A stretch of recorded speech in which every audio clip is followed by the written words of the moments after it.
Okay, today I have my Weiss Field Watch automatic date with the latte dial, as you can see right here. This is on the leather strap that it comes with. As you can see, I've used this leather strap a good bit. These days I mostly don't wear it with this leather strap, but it's definitely got some good patina. These these straps are actually really good. This is the Horween Shell Cordovan leather watch made for Weiss. As you can see, it's not coming in, but it says made in the USA, made in America. I also have the black one as well. This one is, yeah, there you go, handmade in the USA. As you can see, the buckles, they all have the Weiss logo on them, which I think is a nice touch. This one has only been worn just a handful of times, the black one that is. The watch and the strap, for example, just going from the straps now, I guess. The straps are made extremely well and they patina very nicely, although they're extremely rigid. Like, as you can see, they're extremely rigid. They're not all that they're not uncomfortable, but what I would say is they're not silky smooth. Then they have a serious rigidity to them. They're not all that floppy, which if that's what you're into, then this is right up your alley. And I'm really into the patina that takes place with this type of leather. It's got two leash keepers, but the thing that I will say for this is my wrist is a little under 7.5 inches around, and I wear my watches where I think they should be worn, up here rather than down here. So I wear the watch up here, and this thing just barely fits. And I'm not a big fat guy or anything like that. I work out, so maybe it's just like my wrists are bigger, just from picking heavy stuff up. You know, you see my hands are always calloused from working out or kickboxing and stuff. So my wrists are bigger, I guess, than a normal guy's, but not like a big old fat man's wrist either. So with that being said, this is both of them, sad to say for me, both of these are the standard or the regular size. And as you can see, like, it's a struggle. I have to get it from here to here on this thing. It is a pain to get it there. So this thing barely goes on to the second one. And this leash keeper right here is all but mostly useless. The second one.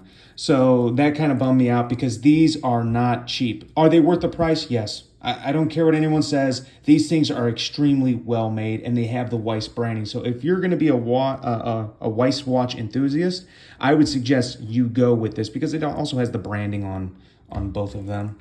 You know, it's got the branding on both of these straps. There you go.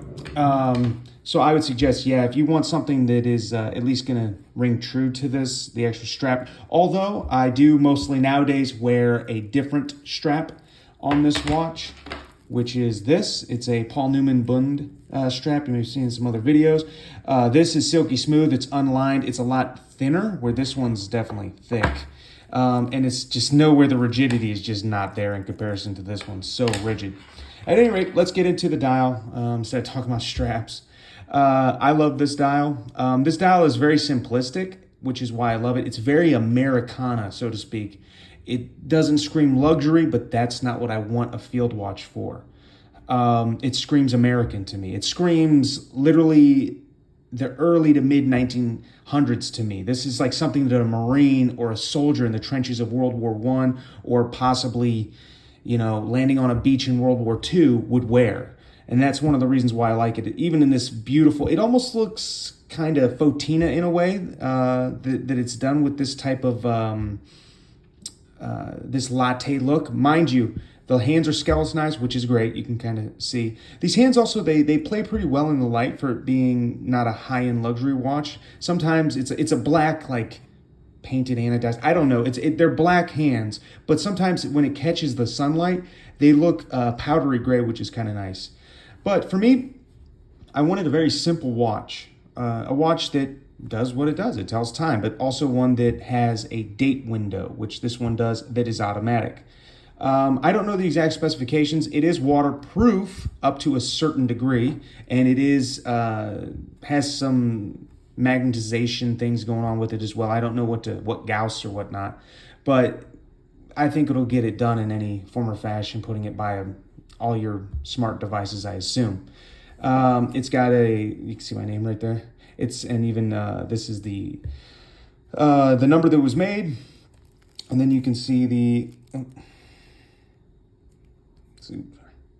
you can see the actual movement in the back. It's not bad. Little nice touch to have a exhibition case back display. Also right here, let's see if it'll go for us. That light's catching it, but yeah, the crown actually has the Weiss logo on it, which you can see right there in the middle of Weiss itself, which is a nice touch also. The watch is not illuminated whatsoever. There is no lume to this watch. It plays into that vintage aesthetic and vibe that I was talking about before. It's a very simplistic watch, easy to set. It's had it over a year. The time seems to be kept fairly well with this watch, all things considered. I don't think it's going to be like your Rolexes or your Omegas, especially that are Matas certified, that are going to be like, oh yeah, you get it serviced every 10 years, maybe even way more than 10 years. I think this watch might take a little bit long, or might be a little bit shorter time frame until you have to get it serviced. I don't really know. All I know is, I think his name's Cameron Weiss. He's passionate. He's an American. He used to make these watches in Los Angeles, and now he makes them in Nashville, Tennessee, which is where this one comes from. I guess some of the early batches from Nashville, because I guess the old ones used to have the Los Angeles on the bottom. The skeletonized hands are great. The train track outline to tell the hours and the minutes is pretty great, actually. Seconds. I actually enjoy it. This watch is very simplistic, obviously. There's no frills with it, but that's why I like it. It looks pretty good on a lot of different straps. I mostly wear it with this strap, the Bund strap. I've worn it a lot, as you can see, with this strap. But overall, the watch is still ticking pretty well. It's got a couple bumps and bruises on it, so to speak, but it looks, yeah, you can kind of see a little bit right there. It's still a great watch, though. It still holds up pretty well, all things considered, to shock resistant, waterproofness. And even though it's not illuminated, it's such a bright dial for not being white. And the black hands, it's so easily readable that in low light situations, we're not talking pitch black here, that you would actually need something illuminated.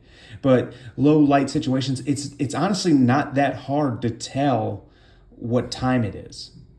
Surprisingly, it's not, even with those skeletonized hands and everything like that. The watch, I think it comes in at, I don't know, $2,300 or something, just over $2,000. Some people will tell you that's way too expensive. I may tend to agree a little bit, but clearly I didn't, because I bought it. I also wanted to support an independent watchmaker, a boutique watchmaker, somebody that's, I think the actual movement is, I don't know if it's made in-house. I thought it was made in Switzerland. I don't really know, but as far as the assembly and certain other portions of this watch, it is American made, American assembled. So I wanted to support an American watchmaker, and I wanted a more vintage watch, like I keep saying, that was in a 38 millimeter field watch style. One thing I do think I'm going to do, which I was pleasantly surprised in a weird way, I really like this thing on a Milanese mesh bracelet. It looked great. I was like, wow, I did not think I would like that. I personally liked it. And I think maybe I'll go and get a Milanese mesh bracelet. I'm not going with like the No Time to Die Omega Milanese mesh bracelet, which is by far my favorite personally. But something identical, but obviously extremely cheap in comparison, because I'm not willing to spend like $1,000 on that strap for this watch. At any rate, let me know what you guys think in the comments. Give it a like, everything like that. If you have one of these watches, if you've been looking into getting one of these watches, some of you in today's market might feel overwhelmed by this watch. The only reason why I say that is because it's a smaller watch. If you have like big, fat, meaty hands like mine and like a big wrist, the watch is going to look to some extent dainty-ish on the wrist for some guys. Maybe too much. I think it fits actually very nicely personally. And when you have a Bund strap on it, it's like, who cares? Like, it's completely fine. I don't think this 38 millimeter actually looks all that bad on my wrist. At any rate, maybe you will think it does. You used to larger watches. I don't know. It's still fairly thin, which I think is actually great. It's got the brush side right there. It's a little polished on the top. It wears very flat on my wrist. It wears very well on my wrist. It's fairly lightweight, all things considered. And I think it's a good purchase, but you got to want it, you know. And is the resale value there? I would say no, but I'm not really into the market of reselling watches. It's not really my thing. So I don't know. I really don't know if it's going to be a good resale value. But as you can see, they have some actually amazing tools. This is a Weiss spring bar tool. It's actually really a great tool. It's hefty. It's got some weight to it. Get a nice little like pleather leather type card. You get the authenticity in there. Yeah, on the back, Weiss. You get like a little carrying case to go with it, and then the actual case itself. Nice wooden box with the push button enclosure. Okay. And that's basically my review on the Weiss Field Watch Automatic Date in the latte dial. Let me know what you guys think. Do you think the price is a little outrageous? Do you think it's fine? Do you like the straps if you have one? What would you do with it? Would you sell it? What do you think? Are you into American-made or boutique watches? Okay, take it easy. Like, comment, share, and subscribe.